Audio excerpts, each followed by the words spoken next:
the way through that, I could hear this. Boing. I thought, where's Zebedee? I don't know. I can't go there. Actually, I keep on quoting the magic roundabout in my earlier days. I don't even know why. Well, why would you want me? I haven't got anything to say. I've not done anything. I've got a boring life. I haven't really done anything. In the room, 52 Jokers Wild. This time it's Friday, not Monday, as the last week's episode was that we recorded. It's Crackerjack. It's Crackerjack. It's not quite 5 to 5. Was that Friday or Saturday morning? I think. I don't know. No, Swap Shop was Saturday morning. In the No, it's Friday. It's 5 to 5, and it's Crackerjack. Right. And thank God it's Friday. Thank God it's Friday. TGIF. Thank God it's Friday. And what a difference a day makes. And that's where we are now. And the summertime is here and the living is easy. I think it's summer. I'm not too sure. But it's Friday. Thank God it's Friday. And the last show that we put out was I Don't Like Mondays. And it's already Friday. We put it out on a Friday, but we made it on a Monday. But now that now that it's Friday, what do we make today? Do we put it out on a Monday? A rainy Monday. No. But it doesn't matter what day it is, where you are in the universe. It's today, and that's all that matters. And thank God, in our case, it's Friday. In your case, we don't know. How about you, George? Well, I think the weeks are going past so quickly. That's the thing that's getting me. That we're only starting up with the Monday blues and kind of sort of having to shake them off and kind of get ourselves stuck in. And before you know it, it's Friday again. So the time is going past. And we've always been talking about, need to be in the now. But before we know it, now has gone past so quickly that we don't know where we are anymore. It's the crazy thing. Now is then. Then is now. Yep, absolutely. So we're now Friday. We're now reaching forward and sort of start to think about the weekend. So I suppose what we should really do at this point is although we're going to sort of take a break from what we've been doing, the weeks have gone past almost as fast as the weekends. We really need to start to think about, actually, we need to enjoy ourselves at the weekend and not let those chitter-chatter boxes get in the way. Just stay in the moment, stay now, and just enjoy whatever is happening. And I think this week we've had a few interesting conversations with other people. We've reached out. We do get an idea that we have an audience. It now seems as though it's 50, although I think it could be 5 people watching 4 episodes or 5 episodes 10 times, something like that. It's just that they've watched a number of episodes all together, and that's what's actually happening. It's not this particular one. We were getting all these kind of wacky ideas of where these audiences were coming from, and it turned out that it probably wasn't what we expected. Although I do think you did a little bit of communication with a few folks on LinkedIn in America, and that sort of inspired some of them to look back and see old Ireland and see what's going on over here. Who is this? What are they doing? What? And I did. I pressed a button. I did what I said in the tin on LinkedIn. I engaged in a comment thread. I said hello, congratulated. Got a little bit of engagement from the author. The author wrote back, and then I chucked one in and tried to rob the thread. Do a bit of guerrilla marketing. I said, this is us. This is what we do. Here's our little link to Spotify. Now, known damn well, indirectly, that this was a little bit of an influencer guy. He has an audience. And I've just jumped in at the top of the thread in the comment section and pointed to our show from his show. Now, I didn't know if it would have any effect. And lo and behold, the next day, George goes, our podcast has jumped 5%. Now, I love using percentages when they're going, that's what they use when they don't want to tell you the real numbers. They go, 5%. 5% of what? Of near nothing. We got 50 new something. 50. These guys don't get out of bed for less than 20,000 views. And we got 50 downloads. But we were able to see, where did that come from? It was a first bit of data mining. We could actually tie back to something we did. We made a comment, and one day later, we had a 5% increase in our podcast from the link that we put into the thread. And when we looked at the audience, where did it come from? It came from America, which actually told us that's exactly what happened. Now, the message it gives us is, you should be doing an awful lot more of this. You got to be going into influencers' threads. You got to engage with them. Have a conversation. Now, there's a certain rule out there that you don't try and rob someone else's glory by jumping into their thread and advertising yours. I did exactly that. But I did it in a nice way. I'd already built up a rapport before this where I didn't do it many weeks ago. And in that little commentary, I gave a nice little something. I actually aligned in serendipity to what was in their thread. They said, don't give up. And I said, we're not giving up. We have a show called that. And here's a link, by the way. And lo and behold, someone out there in the universe, in America, that was following this thread of this someone else influencer that we don't really know said, what's that? And pressed the button. So it does work. Now, there's no millions, there's no 50,000 anythings, but it gave us, we were talking about little wins, and we were saying, we've a little win, we've 1,000 downloads, we've reached a benchmark, something. Other people would laugh at that. And we're going, no, it's a little something. I like little somethings, because they're not little nothings. And that's very, very important. And now we've got 5% more than we had yesterday. And it told us something. Someone is listening. Now, admittedly, they don't know to what. And admittedly, they may never listen again. But it'd be nice if they're out there. They are out there. We've got to go fishing. We've got to find them. We've got to give them the opportunity to have an opinion that they don't want to be listening to this rubbish. Back to you, George. One of the things that came to mind as you were talking there was that we don't need to overthink what we're doing. And I think that's one of the biggest problems. We overthink it. We've got to put something meaningful. We're going to do this. And by the time we thought about it, some other guy's written about 100 pieces and communicated to other, because he hasn't even thought about it. And I watched something that one of my daughter-in-laws was doing on Instagram. I actually watched Instagram the other day. It's amazing. Not that Instagram's amazing. It's just amazing. I actually watched it. And it was actually a piece of time lapse of her going around looking after one of the youngsters and doing the hoovering and doing everyday stuff to some nice sort of music, sort of showing her as a mum and doing practical things. And it lasts probably about 15 seconds. And I think there was a couple of other ones that were there as well, just sort of one of the grandson going out and pretending to be, I think, a tourist because he had a suitcase upside down, running the wrong way. So it was dragging, the wheels were up in the air and everything else. And then he stopped across the patio and started to talk to somebody who was always asking for directions. So I'm going to go, aha, he's got his imaginary friends, just like me and Garvin have millions of these imaginary friends all over the internet listening to our show. We've got a fantastic imagination. The audience out there, our audience, our universe, they're in the millions, they're in the trillions. They're not even of this world. They're on other worldly planets. There's so many of them, and there's none. But then you come back and go, when most of if you're not live streaming or wherever people are making it, there isn't an audience till you press play, till you record, till you put it out there. The audience is you, and maybe George in this case, in the sense of the audience of one, yourself, and maybe of your co-host. Because until it goes out, there's nothing the audience can consume. No, they're out there. We haven't made that connection. It's going to take us years to figure out that bit because we're not the experts. Now, we are the experts it turns out, in connecting. And that's what we want to do. We want to connect to people. But we don't know how to connect via these barriers of, as you said, the algorithms of the various social media platforms, which will put you into different silos and reorder queues. And if you depend on how much you pay, yours will be first and someone else's will be last. And maybe you'll never be seen at all based on filters and bans and God knows what. But it didn't stop the fact that you created something that can be consumed. And that's the positive that we're actually concentrating on. We know we have to do something for there to be an audience, and therefore we have to do what we're doing. Now, we have to get better at it. We have to get smarter. Well, the main thing we said is we have to enjoy it. And we had a lovely conversation with a new friend, Laurie. I can't remember her second name yet. George will tell me. He'll probably look it up in a second. But lovely Laurie, we made a friend. Did we make a friend and influence people? The conversation went wherever it went. And there was no preconceptions, pre-notions.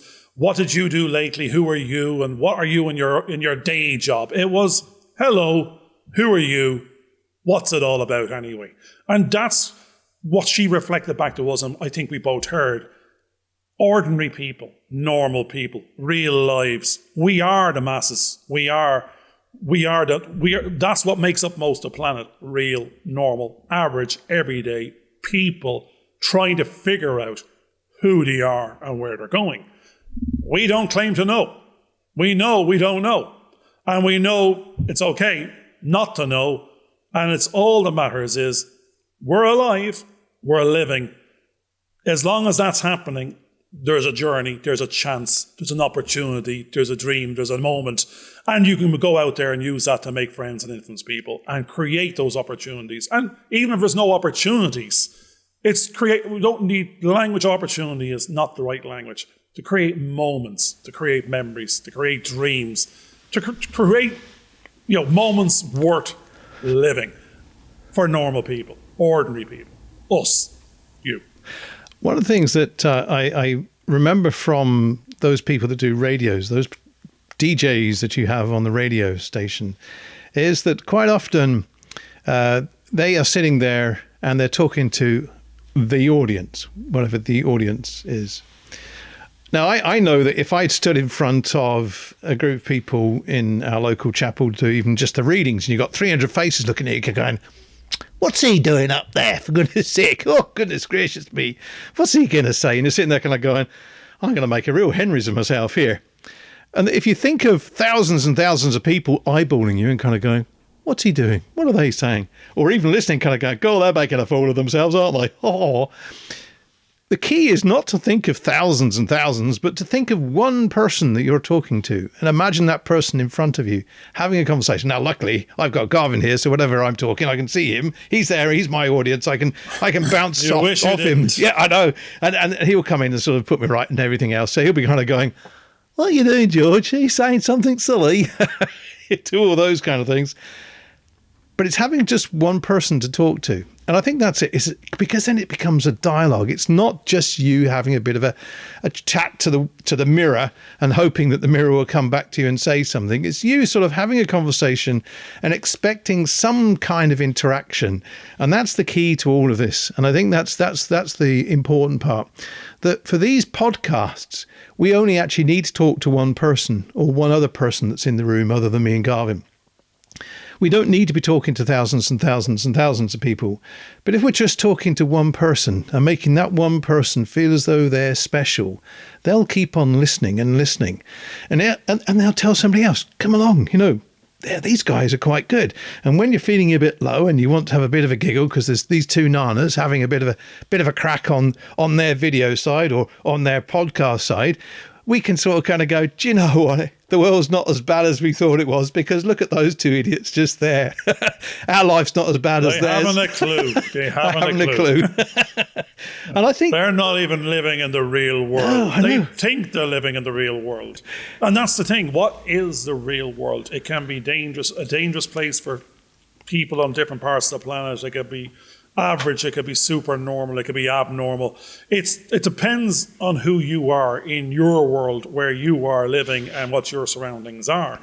But there's still, you eat, you drink, well, hopefully you eat and drink and wake up and safe or otherwise. But if you're listening to a podcast from this bunch, you've got some sort of bit of technology, you have some hope of listening, not listening to us, types of us and associates and others. In entertainment, information, distraction, false news, real news. You're listening out beyond yourself and your own voice. Therefore, you're trying to get more informed, more educated, or more entertained because you don't want to be alone in a dark room with no sound and nothing. The world is outside the door. Now, we spoke about this morning in part of our conversation, we can bring the universe into the room now with technology. We don't have to leave the house to talk to the planet, to talk to the universe, and even to sell to it, to communicate with it, to do business with it. I don't even need to leave the room. Now, and so therefore we're saying it's easier than ever before to reach out. Now, reaching out is one thing, but you're not letting a million voices in. Now, if you have Snapchat and if you have TikTok, there's a million voices that can seep in, reach in, ads, adverts, voices, criticisms, snarky remarks. It's the danger is I get hooked. I pick the phone up and I start scrolling. I don't even know I'm doing it. I think most of us on our planet are doing that now. This is a thief of time. It's robbing you. It's an addiction. It's worse than any drug out there because you don't even know you're doing it. You think you're enjoying yourself. You think you're living. You think you're looking into other people's lives. And most of it's a nonsense and nothing, a rubbish it's absolute nonsense and it's not. Because whoever's doing it on the other side, they're doing their little dance, it's just trying to reach out to the world. But, at the same time, you're going, what is that? Why? It's not selling anything. It's a little dance. It's competing with their friends if it's the kids. If it's the adults, I think they're worse than the kids. I'm getting drowned in Bitcoin, this, that, and the other now. I'm sure if you say the word, that's why it's appearing on the phone. But at the same time, you look at it and go, what's real, what's not? And then you're getting consumed by it and go, what's real, what's not? And actually, if you just turn the phone off, none of it is. None of it matters. The only thing that matters is go to the bottom road, have a coffee shop, say hi to a neighbour, bring the dog for a walk. We've said that before. It's stop picking up these phones. And, well, the strange thing is we're going, pick up the phone, find us. If you're doing it, stop looking at that rubbish. Stop listening to that other tripe. And why not listen to us instead?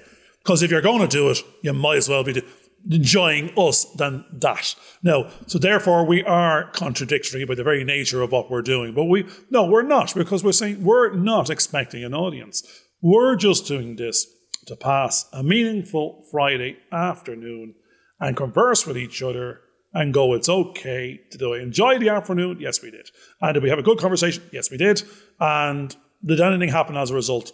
Well, we don't know yet. We might find that out in 2 years' time. But there's a chance. There's an opportunity. And we do know, we met someone new this morning. Well, I did. George met her last week. And it's interesting. You can dream, you can see there could be new futures, new pathways, new somethings. And if this is one person that you never met before and now have met, and you can meet more of like mind, it's an exciting time ahead, and I'm looking forward to it. When we were kids, as opposed to the youngsters today, we were always watching television and we were being told, you know what? The television's polluting their minds. Their young, innocent minds are being corrupted by constantly goggle watching. And before you know it, you'll have square eyes. You'll just be sitting there like a zombie watching the TV. It doesn't actually help you. And there's a TV show that came on for kids called "Why Don't You Switch Off Your Television and Do Something Else?" Most of us didn't. I used to watch it. We'd sit there and watch it. We didn't do as we were told, even at that point. I love that show. That's saying. That's what we just said. We're going, don't be watching social media. Watch us. Watch us. So there you go. So, total contradiction. And I think that's the thing. That it's like, in the 20s, the 1920s, when jazz came out and people were getting into it, they were all being told, oh, that's Satan stuff. Oh, jazz, you can't have a saxophone and play that. That's the devil's instrument. And then, of course, young Garving here, who's just showed off his hairdo in that amazing marathon advert that he was in, that we showed a little clip from last week. So go and watch that episode. Duran. I had hair. And yet, just because he had a little bit of dosh in his pocket and he could get himself a nice hairdo, everybody thought he was odd because he looked different. He looked strange. He was not quite the same as everybody else. He's not ordinary. He's a bit strange. He's a bit odd. He must be an alien. He comes from another planet because he's got that hair and he wants to look different from the rest of us. He doesn't want to be the same clone that is pumped out by everybody else. And the madness, George, of that was we all tried to be different and turned out looking the same. You all had a uniform. Because if we're all, and that's, you just put on a different uniform. But I was different, and I am different, and we all are. Because, look, okay, I'm 6'6", I'm loud, I haven't a filter, I haven't a clue. And I keep on trying to shut it down and put the filter on and be the low talker. It's the more I try, I am actually going the opposite way. It's having the opposite effect. I explode. I can't. I'm not meant to. That's what it says. You're not meant to be in that box. You're meant to be. So therefore, when I was younger and tall, there was two things you could do. You could try and make yourself look small, or actually you went with the flow. You made yourself look bigger. So when people said you must be 6'4", I go, oh, no, 6'6". You know, I'd nearly be wearing high heels. I'm not saying high heels. I used to wear Docs, but there was nearly another inch on them. I was 6'7". I was a basketball player in plain sight without a ball and without a clue. But I embraced my height because I realised that's the one thing everyone else around me couldn't aspire to. They could have their millions, they could be successful in business, they could be brilliant sports people, but if they were 5'2", they couldn't be 6'6". I had that one down. And I said, I'll keep that. So therefore, every slag out there was, how tall do you think you are? How big? You think you're a big man? I go, yeah, damn right.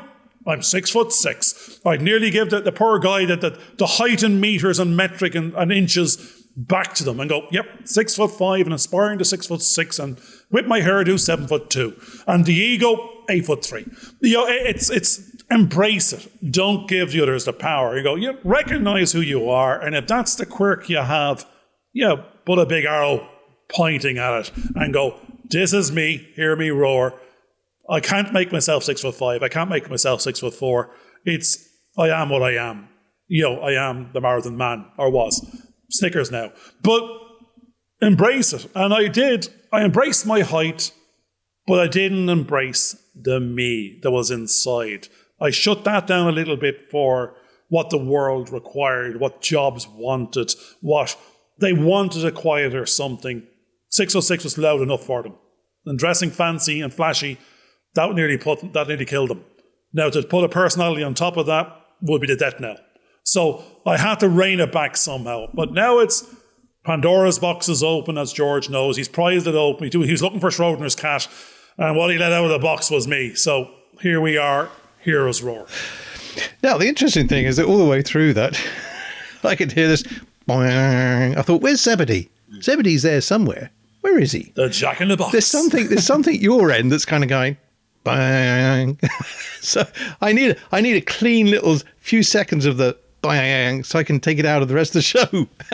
I don't know where the boing. I think the boing is me. It's the boing. That's it. Could be part he's of the really chair. Zebedee from the Magic Roundabout. That's where he's from.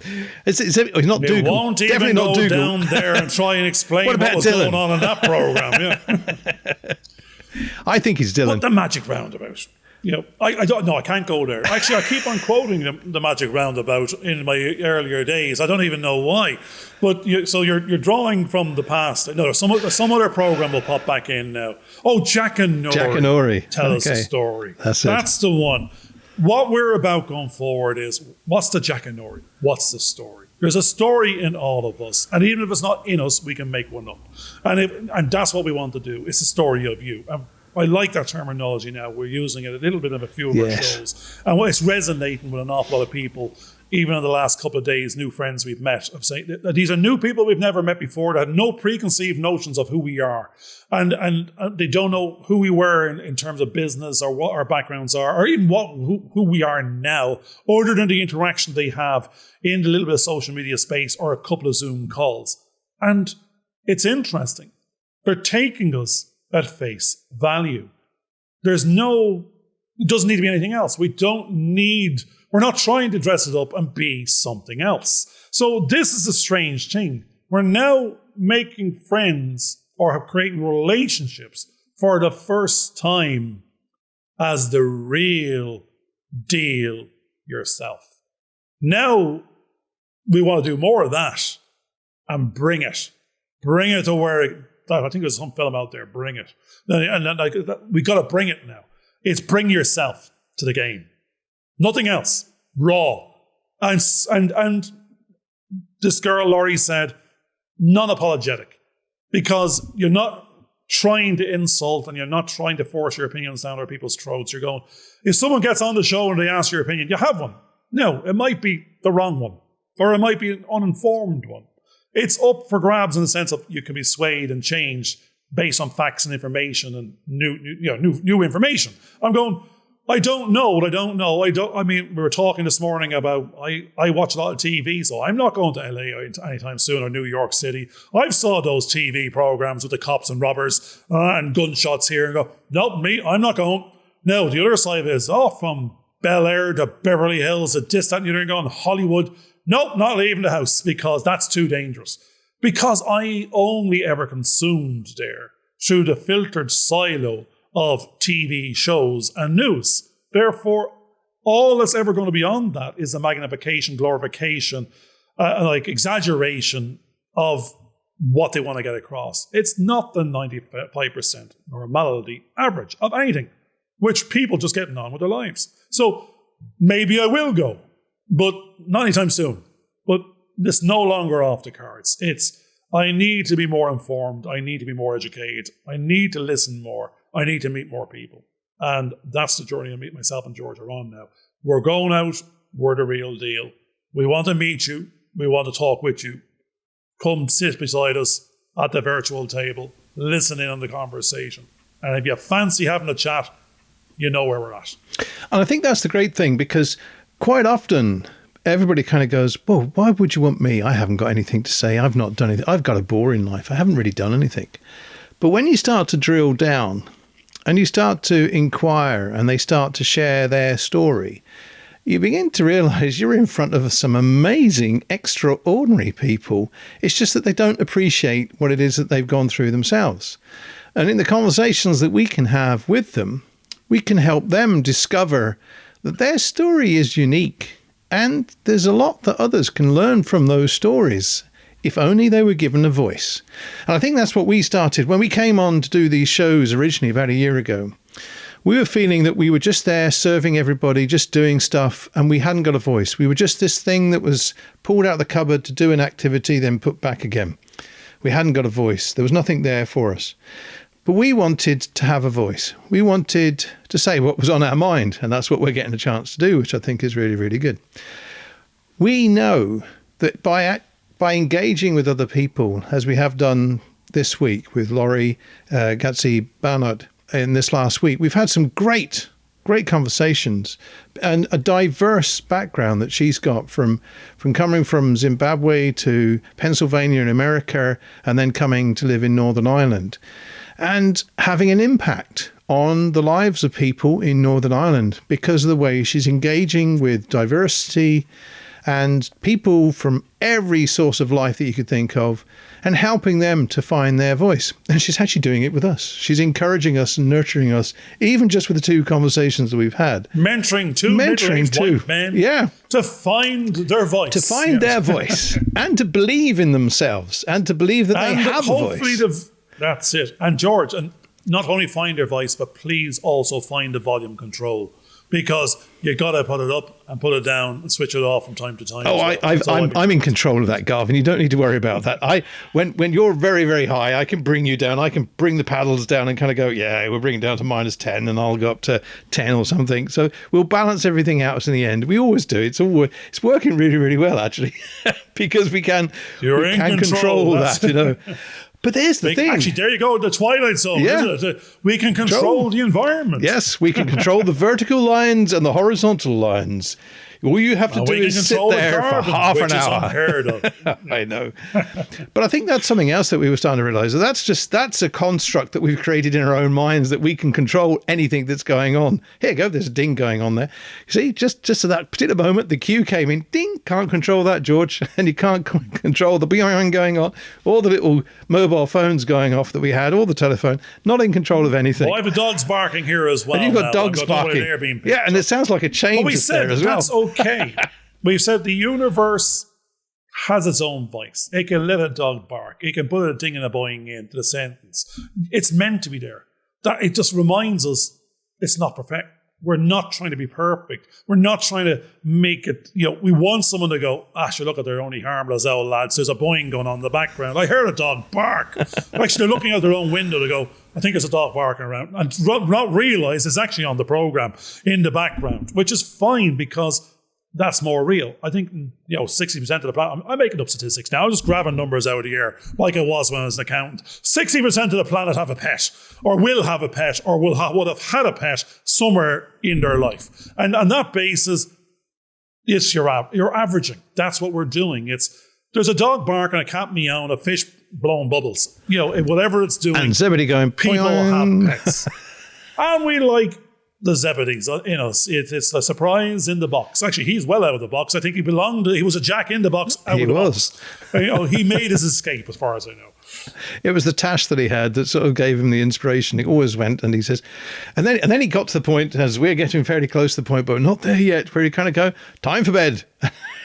And I'd be eating my sort of breakfast as a 5-year-old kind of thing, or tea or whatever it was. And then my mum would kind of go, right, there you go, Zebedee said it's time for bed now. And I'm kind of going, well, it's early, yeah, it's still light outside. Why do I have to go to bed? Well, that's a very interesting thing there now, is you're bringing back a little bit of conversation earlier on, which is, we are child, we are adult, we are born, we die, and we live in between. And we don't have a clue. We don't know how we got here. We're trying to work out the science. Information gets put in front of us. We consume it. Depending on where we are on the planet, we have a better life, a first world, a second world, third world, existence. And nobody was in control of their own birth, where they were, and who they are, and who became. We're becoming, and we've lived the past we cannot change. We're on a journey to something else. Actually, I think what's happening is we're on a journey to self-awareness. We're suddenly realizing we're here. I don't have much stuff out there. This is it. This is all we won't worry about other astral planes. For the moment, for a certain defined amount of time, this is it. What are you doing? That's who are you? What are you at?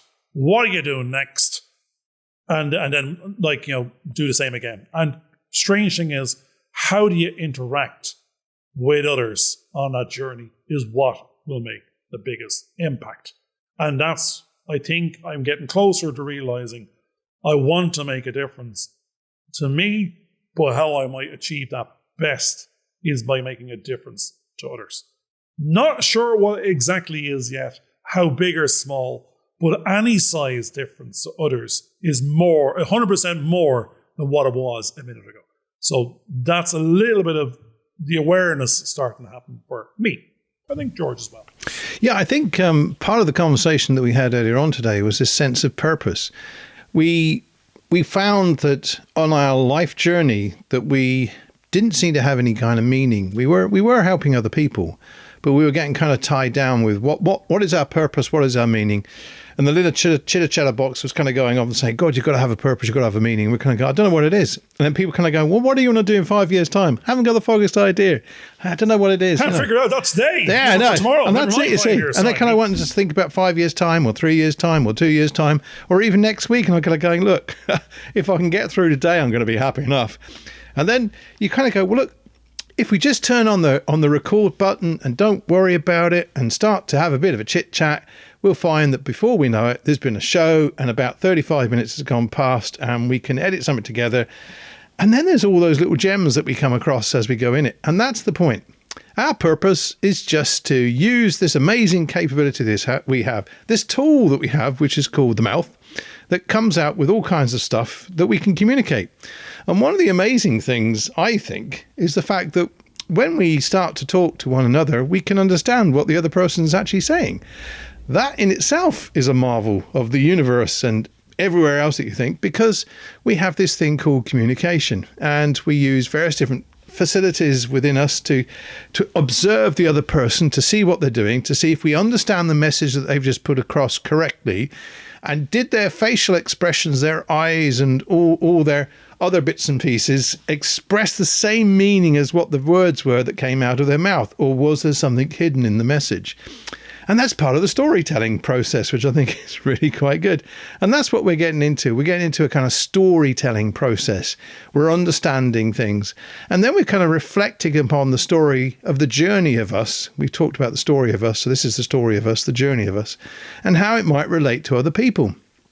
And I think by simply that's the only purpose that we can think of, is just to simply relate your story and how it was for you, your uniqueness, your individuality of what got you from wherever you came from to this very moment now. and the accidents that quite often that happens to steer you to this particular point in time in itself is a miracle. And I think that's the wonderful thing.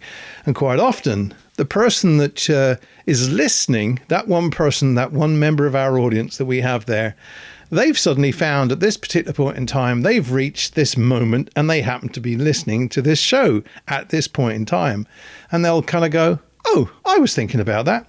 Because the number of times that we've been talking about something and all of a sudden something's popped up from the past, or we're relating something from the past, or when we happen to be listening to this, like actually what happened with last week's episode, we brought up Bob Geldof and I Don't Like Monday and the song and everything else. And because I think we said it quite a few times through the episode, when I played it on YouTube, the very next video was in May the 6th, 1981, Bob Geldof and his band, the Boomtown Rats, on an American show singing that very song. And I thought, hello, the algorithms worked out we've been talking about the Boomtown Rats, and they've connected us with the actual song that we were talking about. What further amazed me, because we hadn't listened to the song before we did the show, at least I hadn't, was all the way through the show. I've never listened to it. Not that I know of. Not that I know of. All the way through, we were actually talking about the issues that the very girl who had a silicon chip in her head that was telling her to do all these things, that went out and did the deed that she did, which wasn't very pleasant. We won't go into that too much. But we were talking about the pressures that the world put on them.